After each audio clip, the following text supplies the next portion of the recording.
Hi అండి, welcome to Preethi channel. ఎలా ఉన్నారు? ఈరోజు నేను మీకోసం కొత్తిమీర మనం ఎక్కువ స్టోరేజ్ చేసుకోవడం పాడవకుండా ఎలా ఉంటుందో చూపిస్తానండి.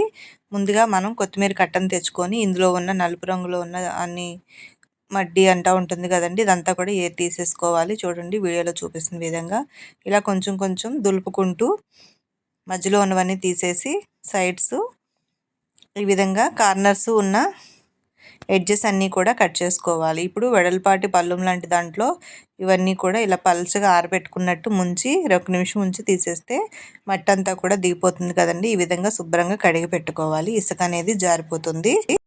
రిమైనింగ్ కొత్తిమీర కూడా ఇంకొకసారి మళ్ళీ అలాగే సేమ్ వాష్ చేసుకుందాం. సెకండ్ టైము చూసారు కదా, ఫస్ట్ టైం మడ్డి వచ్చింది, సెకండ్ టైం వచ్చేటప్పటికి అంత మడ్డి రాలేదు. నీళ్ళు వాటర్ ఇలాగా ఉండేటట్టు ఇంతవరకు కూడా మనం శుభ్రం చేసుకోవాలి 1-2 సార్లు.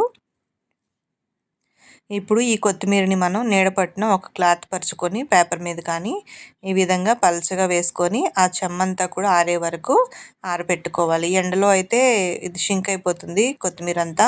మనం నీడలోనే ఇలా ఆరబెట్టుకుంటే కొత్తిమీర ఫ్రెష్గా ఉంటుందండి.